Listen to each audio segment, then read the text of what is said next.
Hello, all you hardcores out there, how are you doing? It's Russ here from Porky's Corner, the biggest gob in sport. We say the things on here that nobody dare say. Well, we're just waiting for Terry to log on. I don't know where he is. Oh, we shouldn't be too far. Did everybody watch the Garcia fight at the weekend? And Haney? Oh, what a time to be alive, eh? Old Eddie crying in his soup. Eddie, after all this Haney bullshit, eh? When all said and done, he didn't want to go near Tank Davis, did he? Garcia bashed him up. And look what Tank did to Garcia. I know styles make fights. So before you start piping up, I just think that Tank Davis would have ran over him. And Terry. Are we on, Terry? I've logged on, kid. Send him a picture. If you haven't forgot.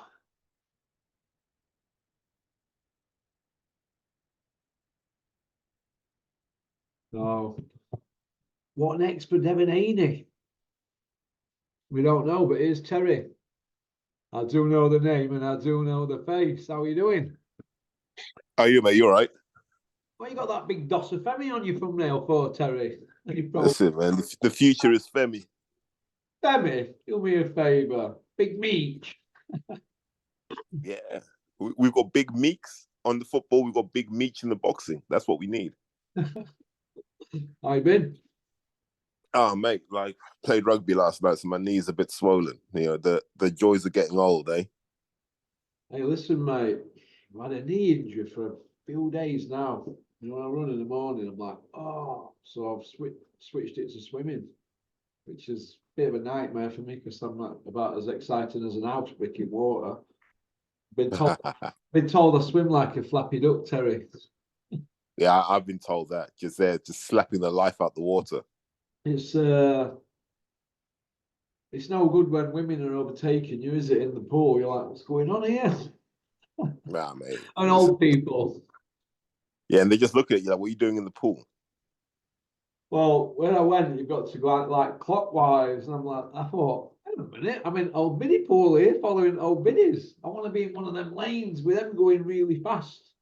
But anyway, all's well that ends well. What boxing did you watch at weekend, pal? Oh God, do you know what? I can barely remember. Definitely saw the Garcia fight. Caught the Noakes fight. You got to remember, Russ. I had two shows. I had a show Friday night and I had a show Saturday, so didn't really have time. Do you know what I mean? Like, you know, so some of us are being real hardcore and actually, you know, going up to amateur events because we had lads on. So I've had a busy weekend of boxing without necessarily having a busy weekend of boxing, if that makes sense. So I tried to catch up on everything, you know, caught up with obviously catching with my guys like Sam Noakes, Henry Turner, because Eddie Lamb works with them, and then young Alois Jr. Caught up on his fight. Kid's a nightmare. And then obviously I saw the proper DAZN card on Saturday, you know. Golden Boy single-handedly keeping DAZN afloat at the moment. Well, but it looks that way, doesn't it? Well, Hearn can say whatever he wants about how many shows he does, but the big DAZN events are either stuff that they've bought in, like the Saudi cards, or it's stuff that Oscar's done. Yeah. Well, to be honest with you, it gives Oscar De La Hoya some stick, but he's always in mix, Oscar, isn't he? You think? He knows how to deliver. Yeah. Is Garcia tied to him on a long-term deal? Because it still looks a bit frosty between them, doesn't it? So I don't know what the deal is, but mate, they've delivered for him though. Whatever you say about Garcia's career, they've delivered for him.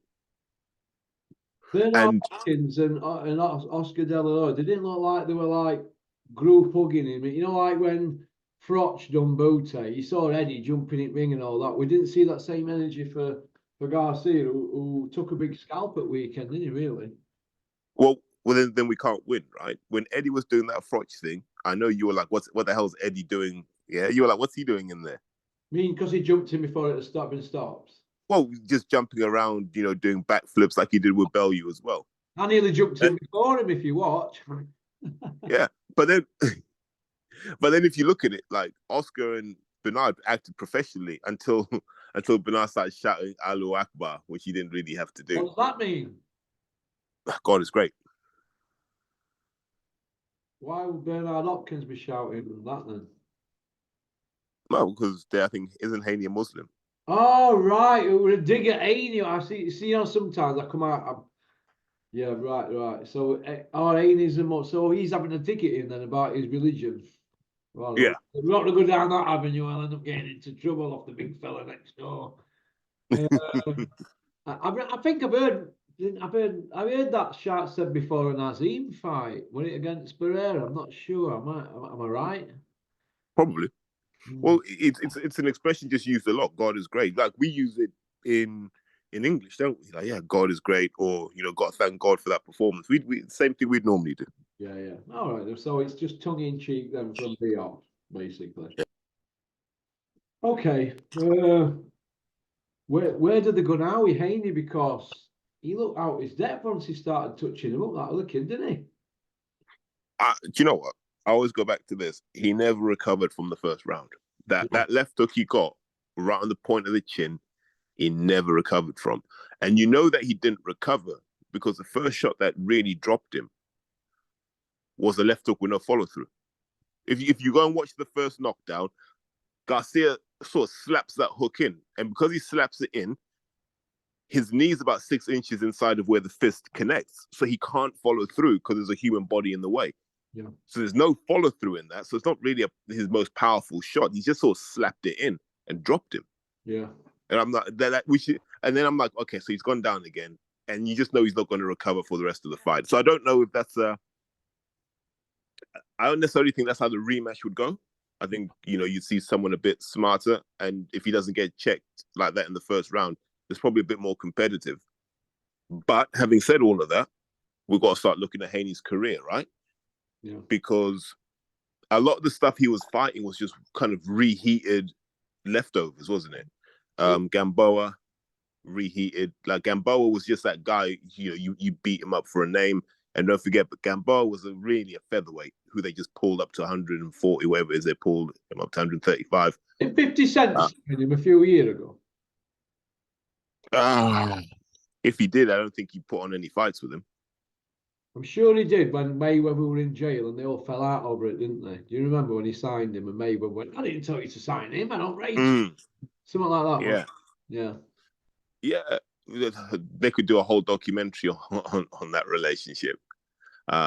It's definitely some fruity stuff behind the scenes in that relationship. Let's say no more about that. Mm-hmm.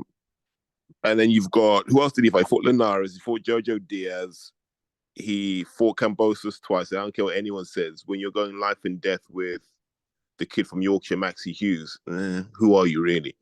And you've got the Loma fight, which most people think he lost, and that's not the prime Loma that we're used to. So when you look at Haney's record, in terms of names, you're like, oh, they're impressive names. But when you actually think about where they were career-wise, he was just being fed reheated leftovers. And Garcia is probably the first real deal guy that he's fought. And I don't think he was ready for it.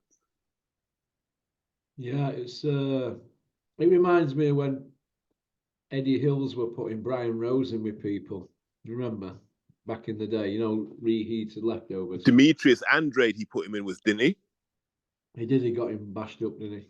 Basically. Andrade. Remember what he made Andrade look like the scariest guy in the world. In the world, and he's a non-puncher. And I remember emailing us, and I hope you're happy with that, Eddie. Now he never replied to me. He usually does. He usually bites straight away. But so I hope you're happy with that. But he didn't say Gavin Reese, Paul Smith, Cleverly, Ricky Burns, Kevin Mitchell. The list is endless.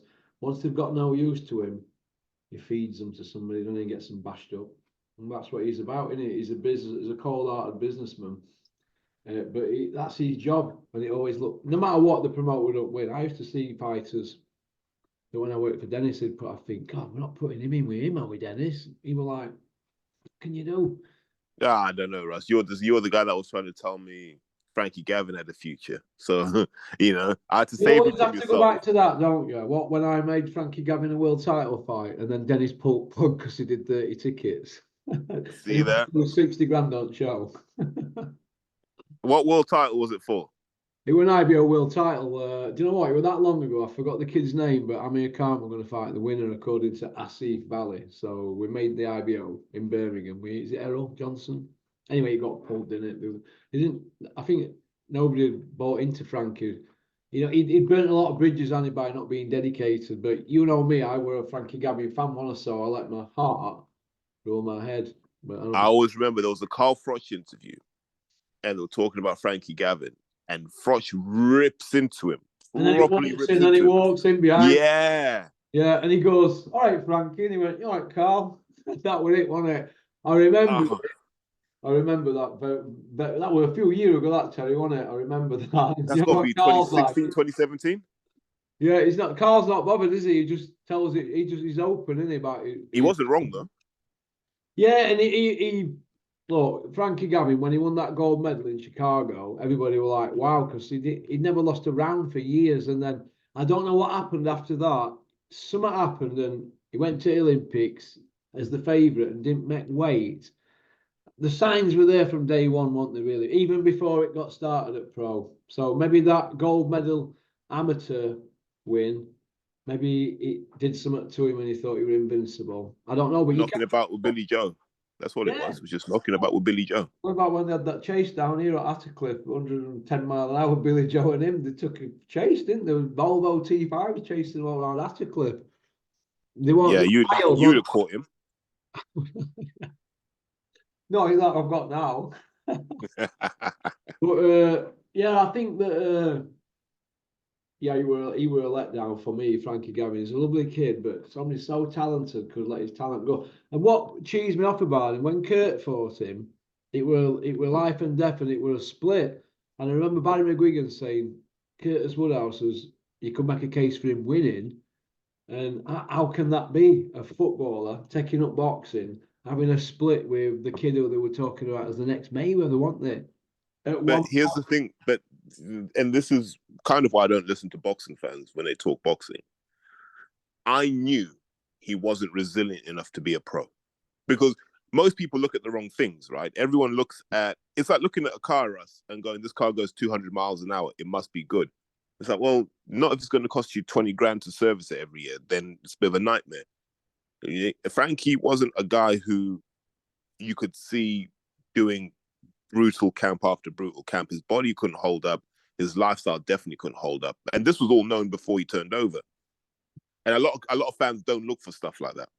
Like when I get asked about what fighters to sign, I never start with talent. I always start with, is the kid always in the gym? Is the kid never injured? Is his attitude good? If those things are there, Russ, the rest can take care of itself. You see, my argument with Frankie Gavin was he were a lightweight, right? And then all of a sudden he's walking about saying he's a welter. And I thought, oh, that's £12 difference. So there's no dedication there. Because you don't all of a sudden, when you turn pro, go, do you know what? I'm a welterweight, not a lightweight. What? Well, a lightweight for me. He was a lightweight. So you don't just say you don't. It's because you don't want to take that £12 off. I have spoke to him about it. We came up in office with Dean, his trainer. There were lovely people. 3 of them came, and he was saying, "No, I'm a welterweight." Well, I was like, "You're a lightweight," and he's like, "No, I'm a welter." And I just had that little feeling that it was just not that. But I kept putting it to the back of my mind because sometimes you follow your heart and not your head, don't you? And I kept looking at his skills, and Dennis was saying his skills are sublime, and we were like, "Wow." But he were a lightweight when he wanted a welter, and there's that £12. So there's something in his head where he's not taking that £12. I think they're all doing it correctly. But a 12-week camp, it's £1 a week, isn't it? It's note, is it, Terry? It's a meal, isn't it? Mate, those last £3, mate, like the graph just goes vertical in terms of trying to shift those last £3. I've seen people go to hell and back to shift those. Because at that point your body's almost like it doesn't want to give anything up. It's like, come on, man. Like, I already gave you £9. Like, you want 3 more? What's wrong with you? what I want to know is, right, why these fighters can't start experimenting with their bodies and find out what they can do. I mean, I'm a bit of a statistics guy, so when I train every day, I write everything down. Proctors look, write everything down, what weight you are, how you felt, and everything. I wrote everything down. And I've been messing about with weight and what I lift and reps and all that for weeks, trying to find a perfect balance. It's like today I'm 10 stone 12, and I'm going to train on 2 slices of toast and a bit of orange after I've done this. But I'm going to change my routine. I'm just going to do reps and reps and reps with light weights until I can't do no more. Instead of a weight I'm comfortable, I'm just going to change it and just see how my body reacts. I know I'm getting a little bit more cut up and stuff like that, and body fat's going down, but I'm trying to play about with my body. So why weren't Frankie trying to play about with his body to find out what's right for him? That was my argument, but his time's gone now, isn't it? And he's not going to get that back, is he? No. You know. No, but generally, what you box as an amateur, you're normally going to come down as a pro because you're not weighing in on the day, really, are you? No. So, but yeah, I would like to get a little bit more weight. I don't think I'm going to go lower than this, but I'm just seeing because yesterday when I trained, I thought, do you know what? I don't feel as strong as I normally do, and I couldn't do what I wanted to do. And I was writing it down and looking, and I was like, my head was spinning, and I looked on scales. And I thought, well, no wonder. If you're going to take if there's a stone less than last week, last time I did that body part, I'm not going to be as strong, am I? So surely shouldn't fighters know that? Don't they write things down? I mean, we're talking here about a kid that Bricktop, to be fair to him, he put hundreds of thousands into him, didn't he? Yeah. You got to give Frank Warren credit. And Frank Warren must have been pulling his hair out at some point because they all wanted him, didn't they? Golden Boy, Aram, King, Dennis. Dennis got on aeroplane to Olympics, went straight up to Olympic team. You know the story because he's told you it. He bought them all a tag watch, didn't he, on plane? Every single person at Olympic '08 team to Beijing and give him it all on plane. To be fair, he didn't sign any of them, did he? But he had a go. But he wanted Billy Joe and Frankie Gavin. They were at the top of his hit list. Obviously, he didn't get them. Frank got them, didn't he? He had the bigger budget. But point I want to make is, look who ended up getting the medals, though. Davey Price and De Gale, didn't they? And Yeah. Yeah. But the only one of that lot. Joe Murray? Did Joe Murray get a bronze? I'm not sure of that. He were in the Olympics, though, wasn't he, Joe? But look, none of those guys had a career apart from De Gale. Let's be honest. None of them really I mean, had a a world career. championship career. Yeah, you could say that. Yeah. Billy Joe didn't win an Olympic medal, but he won a world title, didn't he, in 2 weights? So. Yeah, but we don't even remember that now, do we? No, because of the But we canal. remember De Gale beating Durrell. Yeah. Yeah, crazy times. Getting back to Garcia-Haney, where do you think Haney lost the fight in the first round? That he's going to stick by that, Terry, yeah?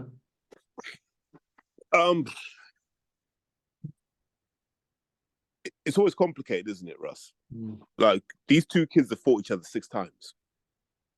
There's nothing Garcia's going to do that's going to surprise Haney. There's nothing Haney's going to do that's going to surprise Garcia. There's a lot of that stuff that happened between him in that fight. That's just instinct because they know each other. Do you know what I mean? What was it? 2014, it was their version of the schoolboys final. 2015, their version of like the Haringey Box Cup semi-final. 2015 again, their version of the ABAs, right? And the junior ABAs. And so they've fought each other at high levels, Russ.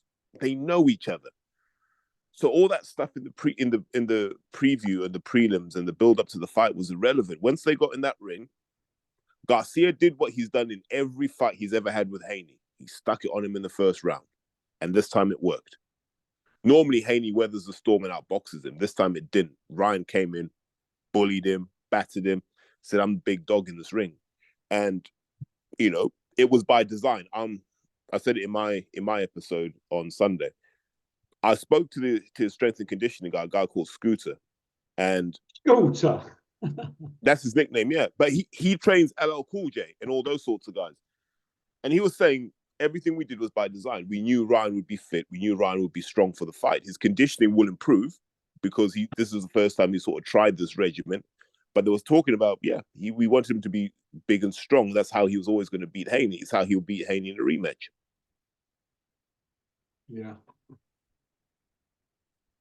What do you think to Eddie Hills coming out last night saying, "Oh, we wanted a rehydration clause and all this," and going on about that £3 that Garcia had on him? Do you think that made a difference, Terry?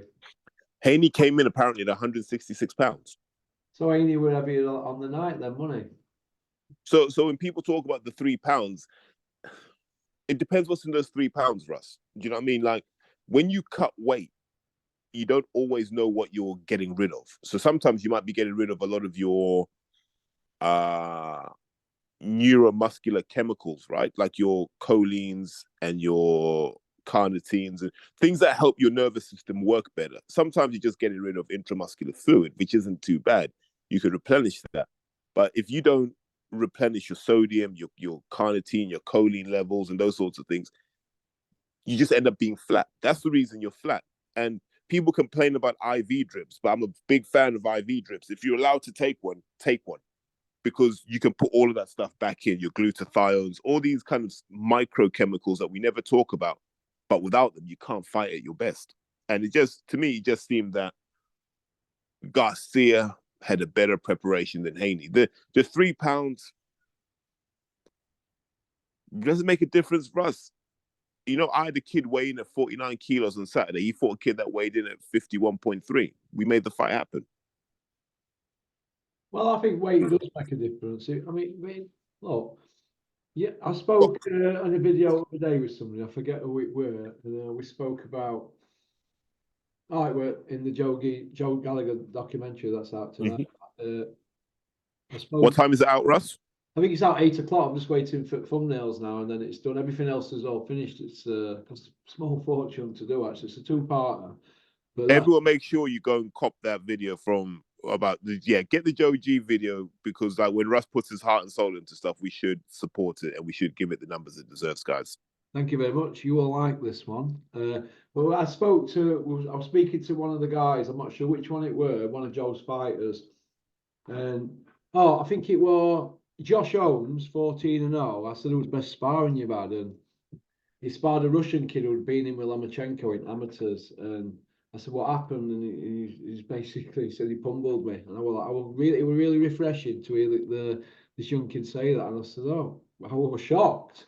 Because boxing's full of so many insecure people. He said, "No, it brings you on that, and that kind of thing." But this kid set about him. And I said, "Well, when Frotch, I know I always revert it back to Frotch, don't I, or Clinton or whatever, but Clinton was, but obviously because I know them well. But I remember Carl saying to me, he says, 'Oh, when you turn pro,' Mick Hennessy went, 'Yeah, you're going down to,' I think it were Howard Eastman."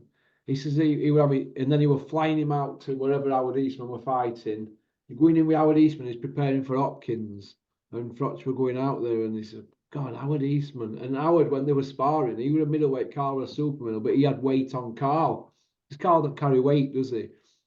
And he says after at night he'd be thinking, "Oh, I'm going to spar him again." And he says it run his mind a lot.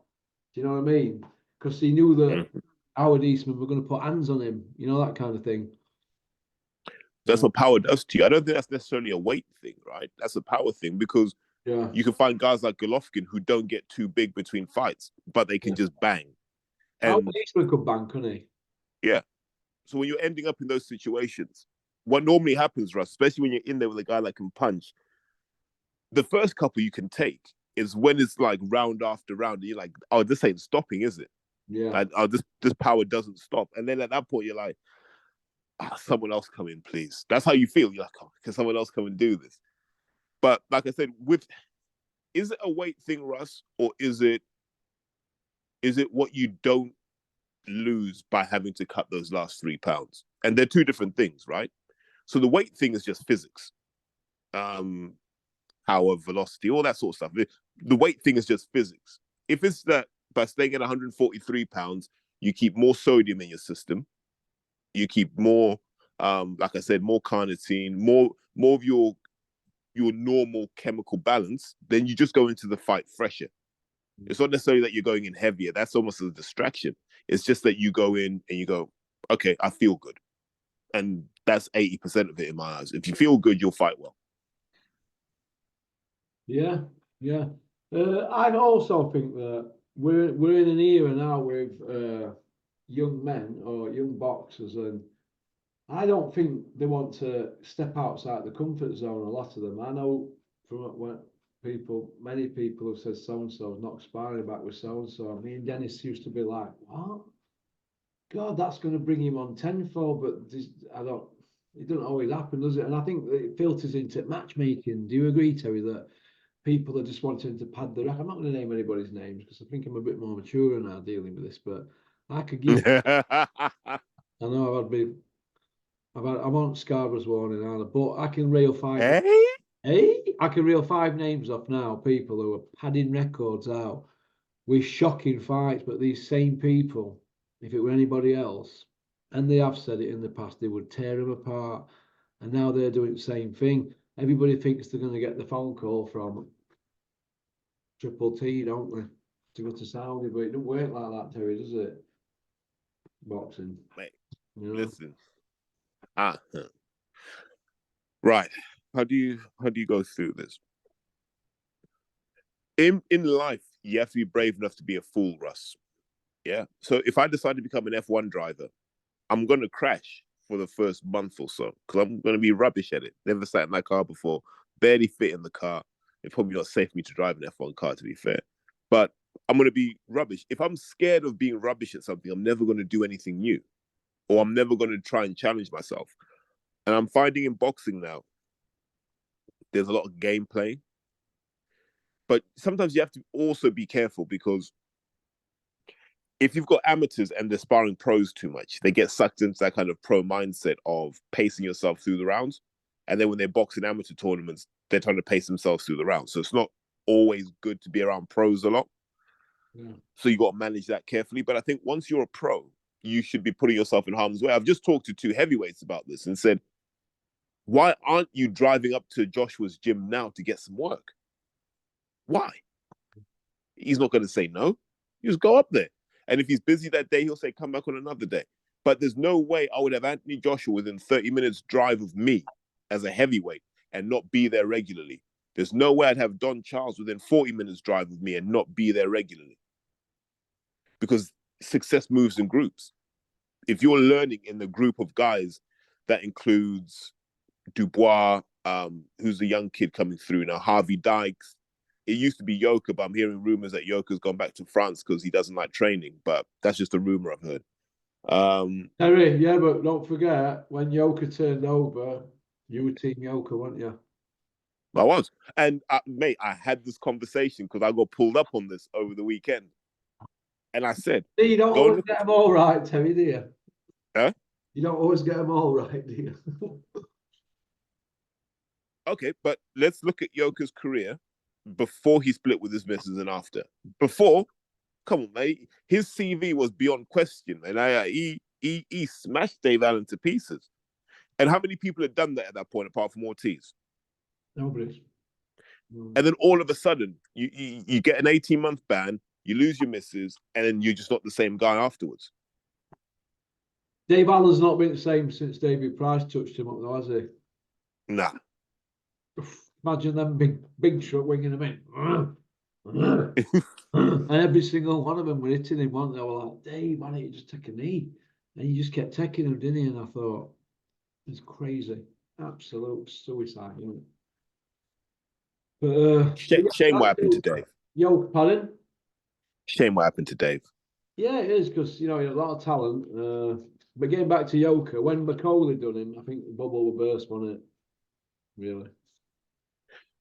It was even before that when he fought Big Joe down in, I think it was Nice. When he fought Big Joe, and like we trained Big Joe, and like Big Joe, I love him to bits, but he's not the greatest of trainers.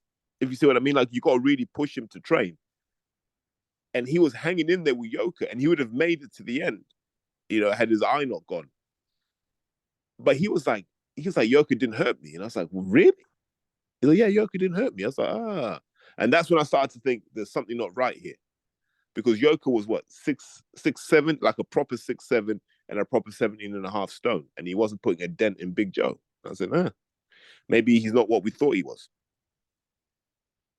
Yeah. Okay. So Garcia, where does he go now then? I mean, does he have to have a match with Haney? Or wherever he wants, Russ. You think about Ryan Garcia, right? he's a massive star now, isn't he, in boxing now? I mean, he's probably the biggest star out there to challenge Canelo, isn't he, really? But remember, he was a big name in boxing before, yeah. But now that his fan base now look at him and go, he's top dog now. So he's just cemented his fan base, like because he was kind of that bridge between your KSI, Logan Pauls, and what we'd call real boxers. Although I don't like that term, he was that bridge because he was kind of the first kid to really become known on social media before he became known in the ring. But Russ, let's just pause for a second, right? You got to think in one amateur tournament, right? One amateur tournament in 2015, you had Edgar Berlanga, Devin Haney, Ryan Garcia, Jesse Bam Rodriguez, Richardson Hitchens, Jerome Ennis in one tournament, mate.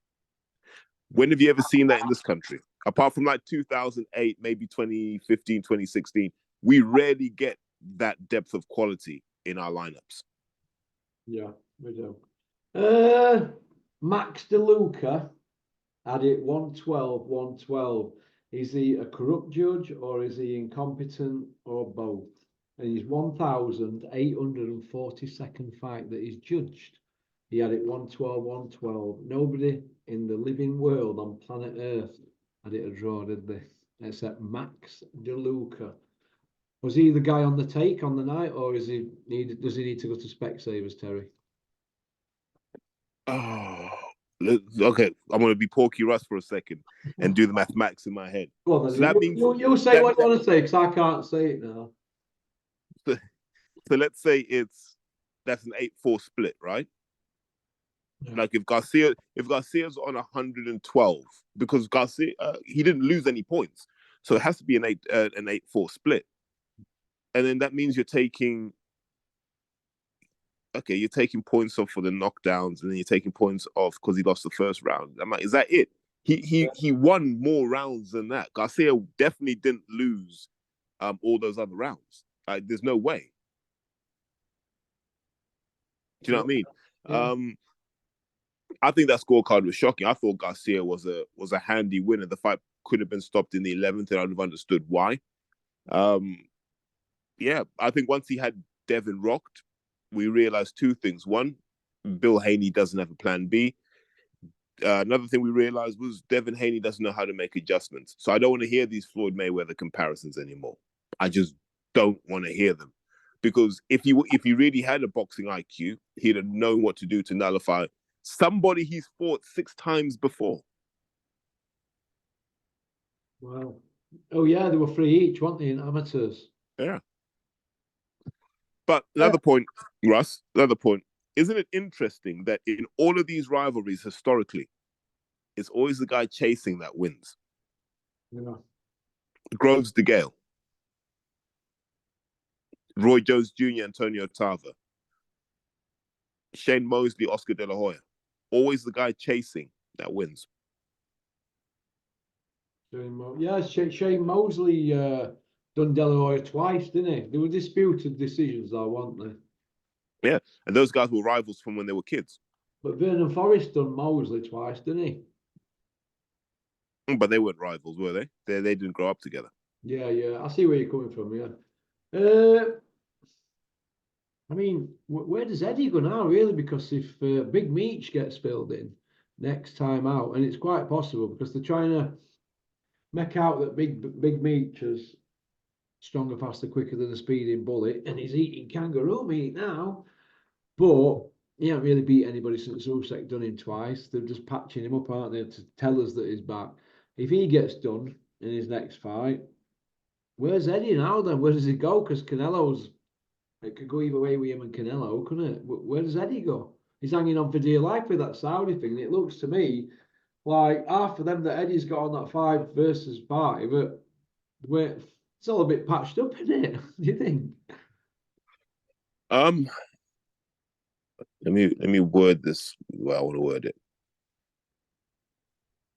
His plan had always been to bring Haney back after Haney beat Garcia, and then they'd have gone chasing everyone. You'd have said, right, we're moving Haney up to 147 to fight Boots Ennis, and that would have been a big-ish fight in America. But with this defeat, you're going to see Haney fight Jack Catterall. That's it. That's where Haney's at now. You're going to fight Jack Catterall. Hearn can make that fight with no drama. He'll overpay Haney to take the fight, underpay Jack for the fight to happen. That's what you do with Haney. You rebuild him, but where do you take Haney? Like, because when you get beaten up like that, and he was beaten up, let's be very clear about that. He was beaten up. Like, you saw him at the end of the fight. That's the guy that had his soul taken from him. I mean, he got the metal skewer put through him, got put on that charcoal, and got cooked. What about don't know. Sorry, go on, sorry. I don't know if you come back as the same Devin Haney after that. I don't know if you can. No, the shock in his eyes. He'd never been in a firefight, had he? Let's have it right. It was shock. You know, like when Billy Joe got touched up against Canelo. They're in shock, aren't they? Yeah, Haney was shocked. But so what happens when you get padded records? It's what happens when you are the weight bully and then you get weight bullied. Yeah, it reminded me of Sam Jones. Sam Jones, you weren't shocked though, were you? You had Haney 2 weeks ago. Now, I had Garcia all along. So which is it? They just go with you know, people, right? You say, oh, who's going to win, Fred or John? They go, well, I can see Fred winning by knockout, but John by points. They give you 2 answers. Why can't people just give an answer? Sam Jones, you know what you said? You had Haney all the way when you stood with Eddie a few weeks ago. Now he's saying Garcia, you knew he was going to win and you had a feeling and all this. Listen, jog. Unbelievable. Experts after the fact, aren't they? You know, his Sunday sermon. Did you see his Sunday sermons? Oh my God, then it spreads like a cancer, doesn't it? Like half of these old boys trying to get a fight on YouTube, they're just talking Fantasy Island, aren't they, on anybody's platform? That's what they do. Anything to be heard by 200 people, they don't care. But on the whole, I thought it's going to be a fight at year, obviously, isn't it? And Garcia is a bit of a drama queen, isn't he? He does put bums on seats, doesn't he? In between, he's good entertainment, isn't he, Garcia? Let's have it right. Is the whole whoa. No. Let's say the most important thing though. That kid can fight. Yeah. And that kid can fight. Anna Woolhouse came out, didn't she? What did she say? He's a good-looking lad, and she wouldn't say no. I bet she regrets that now, doesn't she? Hey, no. But let's think about this, Russ. Imagine someone had said that about Ebony Bridges on live TV. Can you imagine someone had said that about Sandy Ryan on TV? Be uproar. Well, Johnny Horsecock. Let's just call him Johnny. Let's just call him Johnny Nelson, Russ. Nelson. We get more viewers calling him Johnny Nelson. All right, then Johnny Nelson. If he said that about Ebony, he'd probably lose his job at Sky, wouldn't he?